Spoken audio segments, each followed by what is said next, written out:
My name is Una Mae Sharp, but you can also call me Elaine or Nana. In October 1972, I was born into a poor family in the hills of Bogwalk Town, living in a small village called Breadfruit Gully in Jamaica. This area is known for its many breadfruit trees, the Rio Cobre River, and a spring where we would catch water and swim in the river all day. I had to go to school without shoes since my mom and dad were poor. I was hungry sometimes. I couldn't afford to buy school lunch, and I had to wash the dishes in the school kitchen. What is your name? Una Mae Sharp.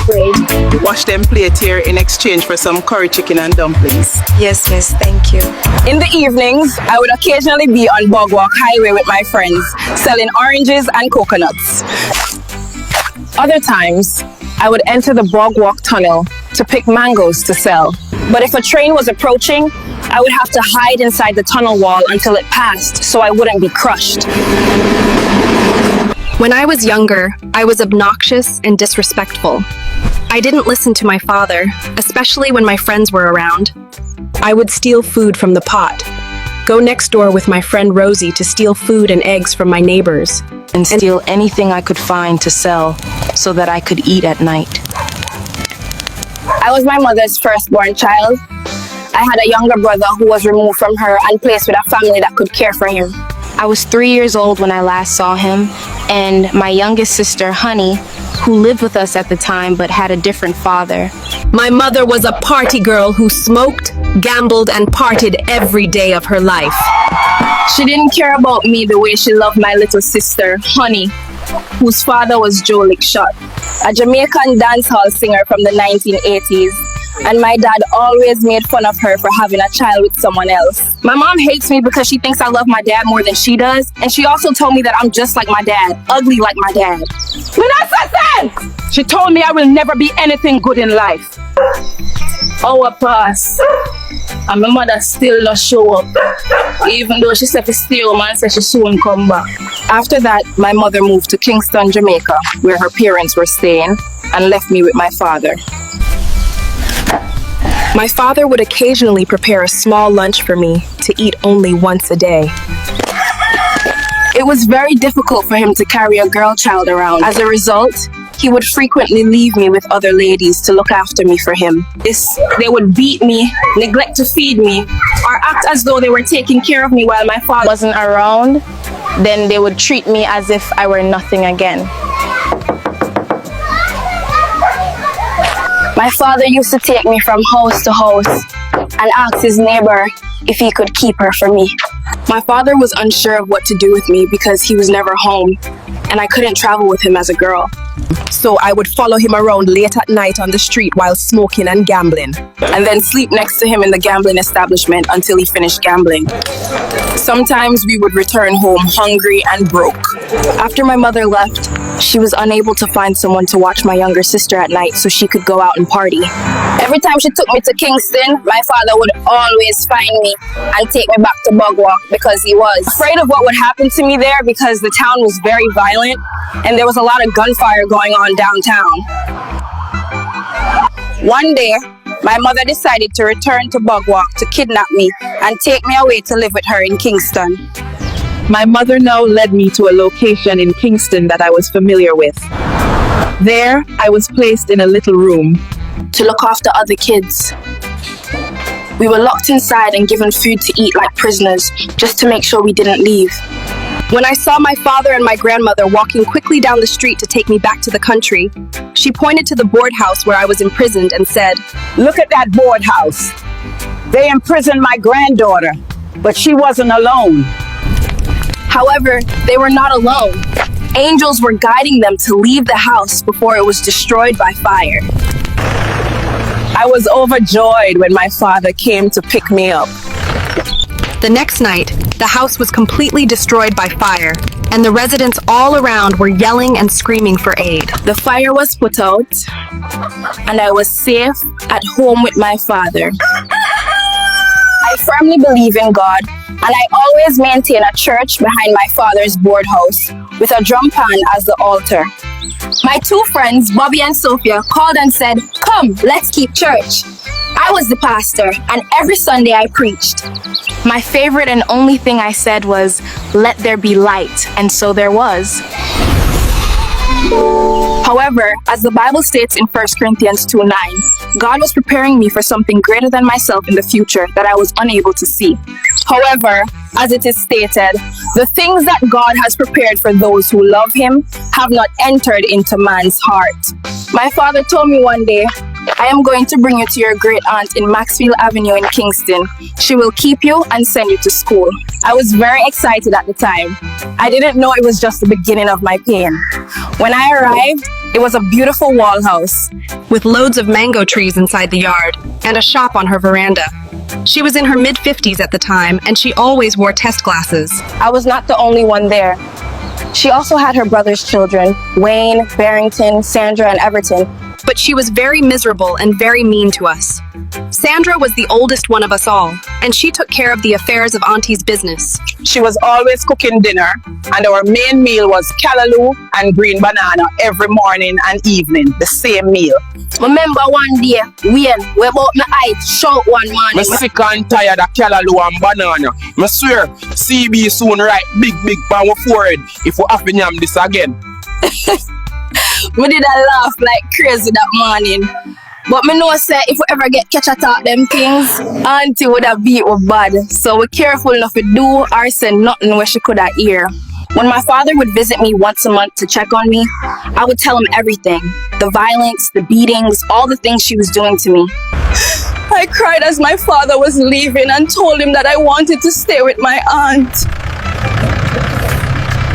Because it was a nice house, and I would eat the mangoes that fell from the tree in the morning. However, I felt that I wanted to return with my father because she would send me to school in a filthy uniform, and I needed to do my hair.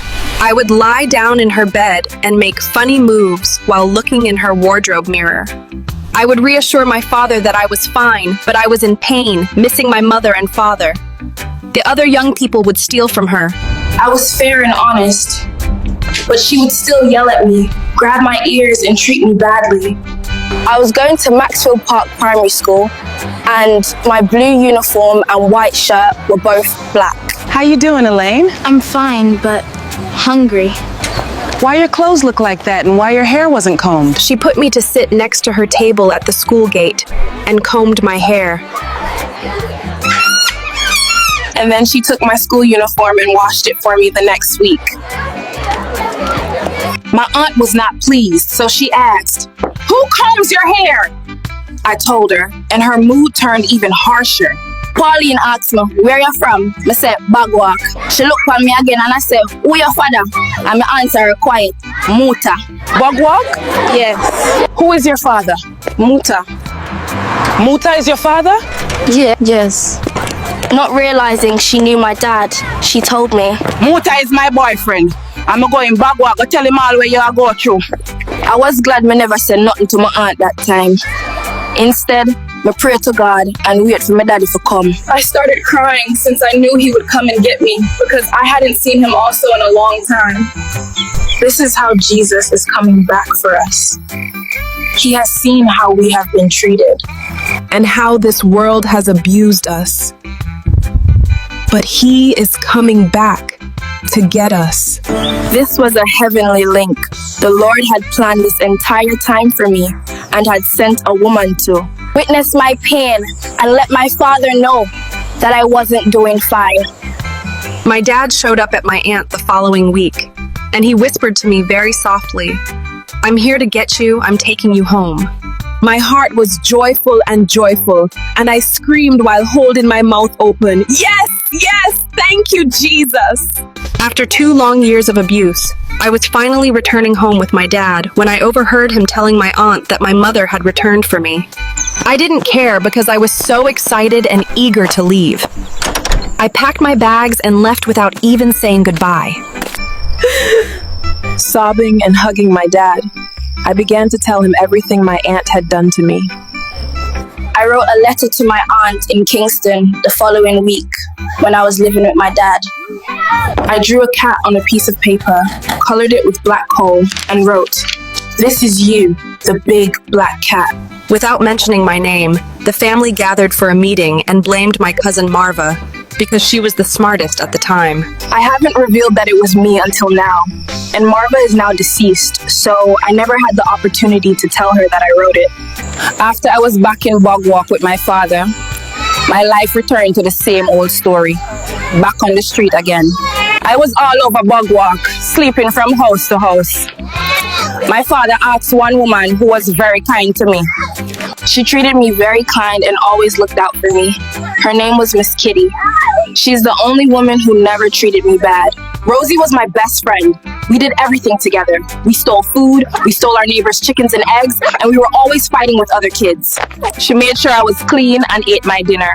I only left her house because I wanted to do my own thing and run the street with my friend named Rosie. We were always on the road.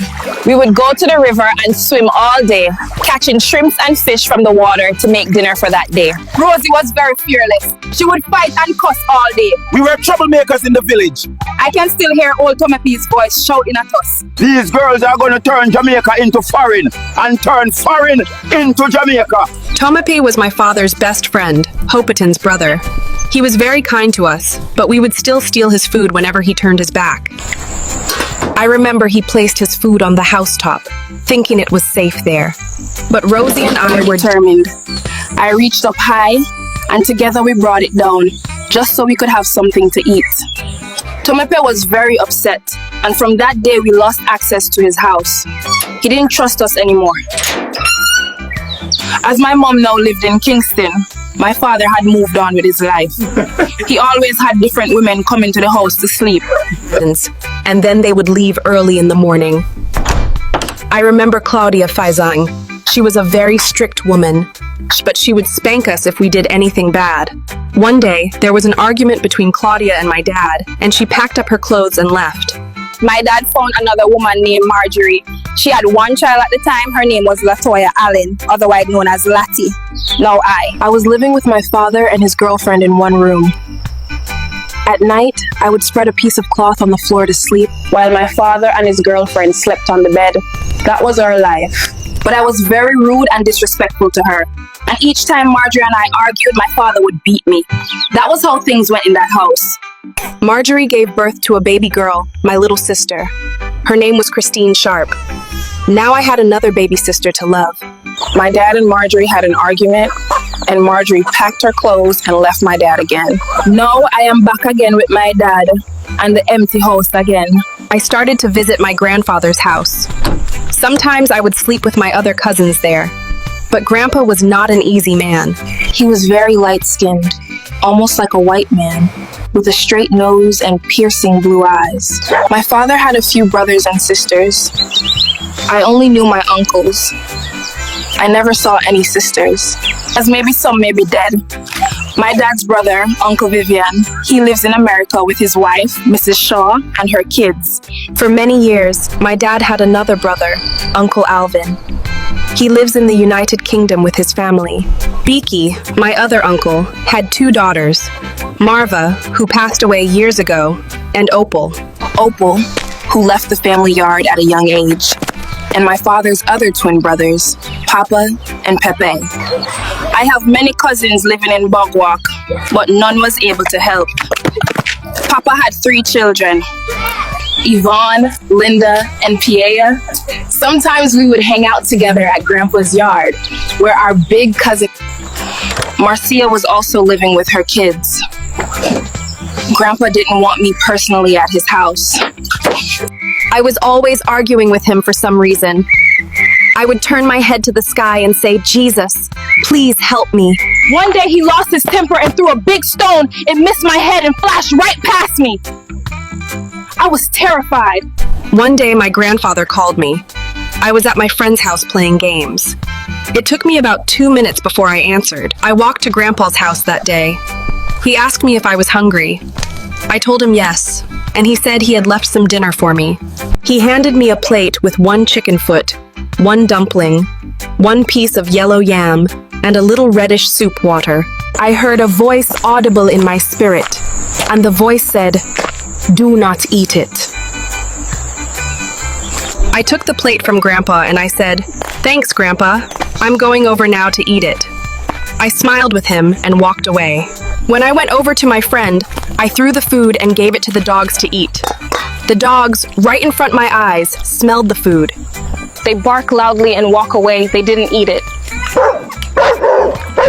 I only told my cousin Yvonne, and I run. God spoke to me directly out of heaven and said, "Do not eat it." Something happened one day. I still cannot get around it. One day, two Rasta men drove by to see me. One day they were playing some reggae music in the car and they wanted me to do music. I was at Grandpa's house in Pleasant Hill, Bogwalks.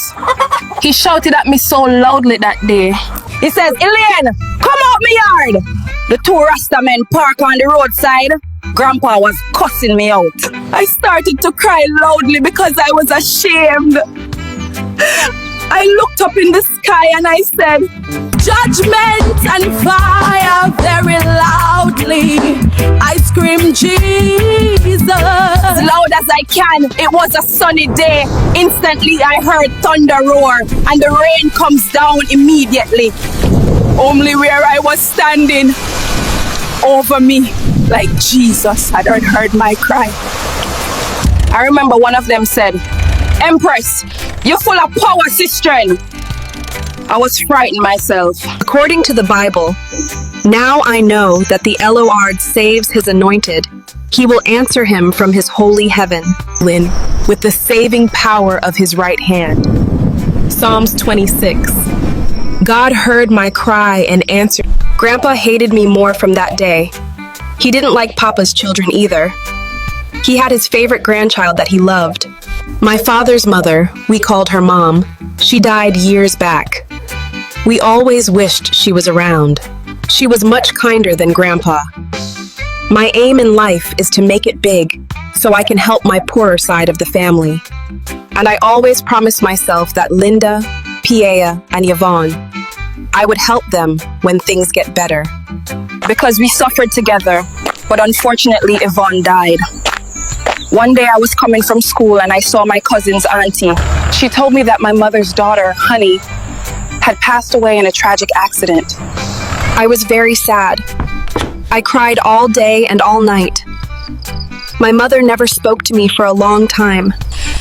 She said if I had stayed with her, Honey wouldn't have been on that truck. I believed her.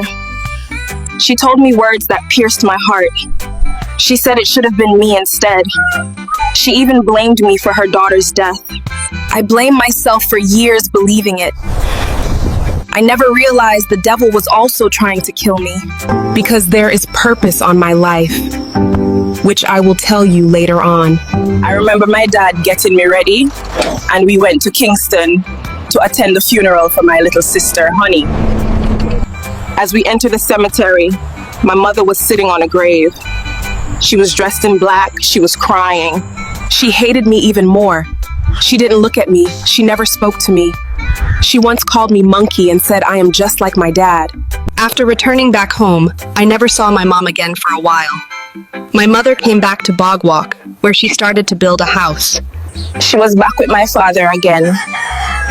This time, she was pregnant and gave birth to another baby girl. My little sister was born, and they named her Karen Sharp, but we all called her Panton. My mom moved out again from my father's house and went to her own house, where she lived with her new man named Willow. Sometime later, my mom took sick and went to the hospital. I remember I went to look for her, and she insulted me in the hospital, telling me to take off her clothes I was wearing. She looked at me and said, "Take off my clothes, me still there, me not dead yet, dirty girl." Me did so ashamed. Me walk past her hospital bed and me never look back. The patient them start laughing. I know my mom didn't love me, but I loved her. I always loved my mom, even though she didn't love me.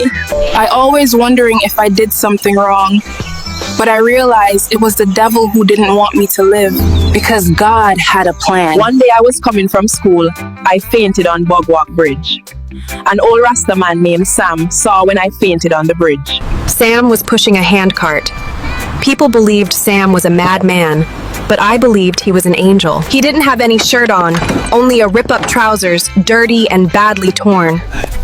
He ran over to me on the bridge. I was lying down on the bridge, and I could hardly speak.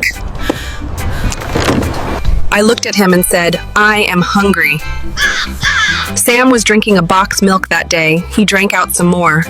And then he held me in his hand like a baby, and he said to me, "Drink this." Instantly, I felt better. He put me on his handcart and carried me home. I almost died for hunger that day. God saved me again. My father's friend Hopton had a girlfriend named Chicky. I normally hung out at her house sometimes. She had a daughter named Simone, who would come up to my father's house to sleep over. She always carried her snacks to eat at night. She carried banana chips, biscuits, and sweets. Each night I would eat off her banana chips. In the morning, when we were awake, she would be saying, "Rat, eat my banana chips." I would look like I was innocent, but she found out I was the rat eating her banana chips at night. I laughed so hard, you couldn't even imagine. I was very bright going to school. I stopped going to school when I was age 14. I woke up one morning and said to myself, I am done with school. I didn't care no more. My father said to me, "Something is wrong because you normally love to go to school." I said, "I am not going back." I was a school dropout. I didn't pass any subject. But Jesus didn't call the qualified. He qualifies the called. I remember I run away from my house to one of my friend's house. She was my school friend. Her name was Sharon Gilbert. Her mom's name was Bev. She was a very nice lady, and her little sister Chunky. I spent 3 days there with them, and then I returned back home. One day, an old man named Hyde, we called him Old Hyde, came to live in Breadfruit Gully, my area. He had 3 daughters, Princess, Nene, and Shirley, the eldest daughter. I made friends with them and moved into their house to live with them. Princess was of my age, and Nene the younger one. I was always carrying her on my back in exchange for her food. Old Hyde was a good man. He took care of me. He was always cooking and giving us food. He gave me money and bought things for all of us in the house. He also had other girls living there who didn't have anywhere else to go. I remember when Old Hyde was living in Cooley Lane, and I was living there with him and his children. He had other young girls living there, Lisa and Donna. Lisa was tiny in body, always dressing up, Putting on lipstick and makeup, always looking pretty, even when she's not going out. Donna was like the mother. We would listen to her, and she would fight for us if anyone troubled us. We didn't have any clothes and shoes, so we used to wear each other's clothes and shoes in return. Princess had a beautiful blue jean skirt, and all of us would wear it in return. So if anyone went out wearing the skirt, we had to wait until that person came back so we could wear it. One day, a man named Maurice, who lived across the road, was always watching us girls. He said to Princess, Princess, tell me, who that blue skirt belong to? Because I see everybody in it. We were so ashamed, but we found it funny. One day, there was a running sport event at Bogwalk School. My father brought me a shoes. He brought it from a boy in his early 20s named Bagan. The shoes belonged to his mother, Shirley, but my dad didn't know. I was enjoying myself at the sport events. I was shouting for the girls to run faster on the track and field. When I looked, I saw a man. It was Bagon's father. He shouted at me, calling me out in front of everyone. He shouted at me, Take off my wife's shoes! I was so embarrassed. I started to run on the track. I ran past the girls who were already running relay. And he ran me down the field. I was running, and he was running me down. I was screaming loudly as I was running, but he didn't catch me. One morning, I remember 2 men came by the house.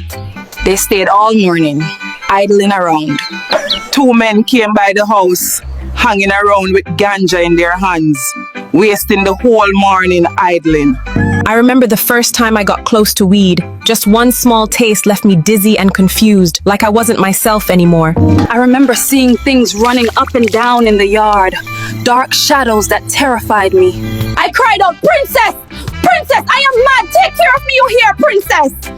And everyone in the house was scared that morning. The man took me to the hospital. My head was spinning around. I was laying down in his lap at the hospital. I thought I was mad. The man told the doctors something else, because he was afraid that he would lock up. But that was the devil's plan to get rid of me. He tried everything to mess up my mind, but Jesus always delivers on time. Few months have passed and I didn't see my mom, didn't know what happened to her. I never heard from her for a long time. I didn't see my baby sister Panton. I was now 18 years old. My dad was living with a woman named Georgia. She was Princess's bigger sister. She was living in Kingston at the time, and she would come up on the weekend and stay with my dad. Georgia was a lovely girl in her early 30s. She was all right. We gambled together, we smoked weed and cigarette and drink Guinness. She was with my father until his last day on earth. I met my teenage boyfriend, and we started dating at the age of 18 years old. I am a gambler. I gamble very hard like my father and mother. I used to play bingo And playing cards with my friends, Madge and Vivienne, Jasmine, and many more of my friends from the area. I drink alcohol, I smoke weed, and fight anyone who trouble me. I never get love growing up, only from my dad. So I believe the whole world was against me, but this is another trick from the destiny. One morning I wake up, but there was something different from every other morning. I feel a supernatural feelings came over me. I said to my father, "Dada, Mama is dead." He said to me, "What are you talking about? Take your mouth off the woman." He said, "What must kill her?" I said, "No, something is wrong. My mother is dead." He didn't believe me because we haven't heard from her in a while. No one knew what happened to her.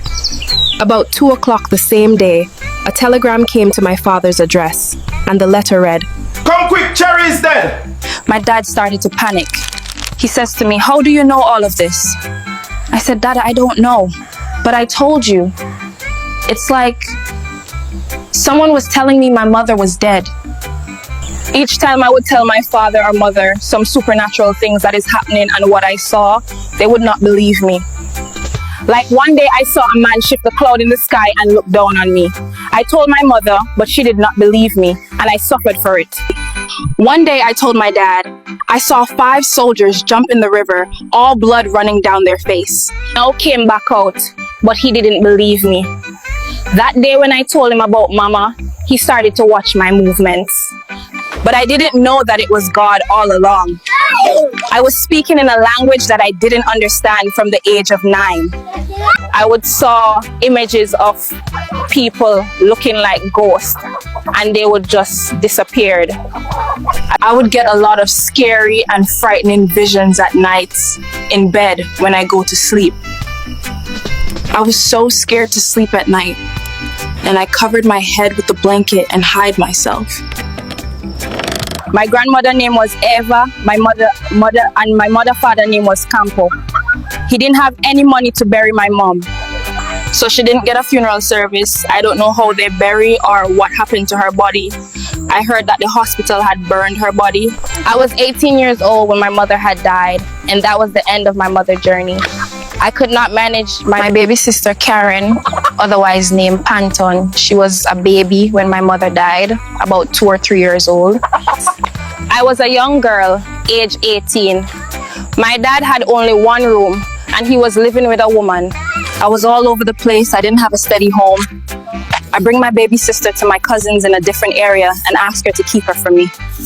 She was happy to take her in and grew her as her own daughters. She also had other kids living with her, but she took my baby sister as her own daughter. My mother's ghost started to haunt me every day. I would see a ghostly figure of her. She followed me everywhere. She was being used by demons to torment me because she didn't like me. I always asked myself, what did I do wrong for her to hate me this bad? She was a pretty woman, looking like Indian. So I tell myself maybe because I was looking different from her other kids, but only God knows. I couldn't sleep at night. She would torment me at bedtime. One day I saw 3 ghostly figures. My mother and 2 more ghostly figures. I started to run and scream out. I was losing weight. I was scared to go home. I was looking pale. Someone took me to Shine Altar to see a voodoo priest. I always laugh at these people because I only believe in Jesus because I met him at the age of 9. But I was so scared to live like this, so I decided to go, whatever the cost. The voodoo priest said to the lady that took me there, She said her mom had 2 ghostly figures. They are friends walking with her. She came along with you too. And she's going to kill her daughter. I started to cry and I decided not to leave the voodoo priest's house. Jesus loves me. Jesus loves me.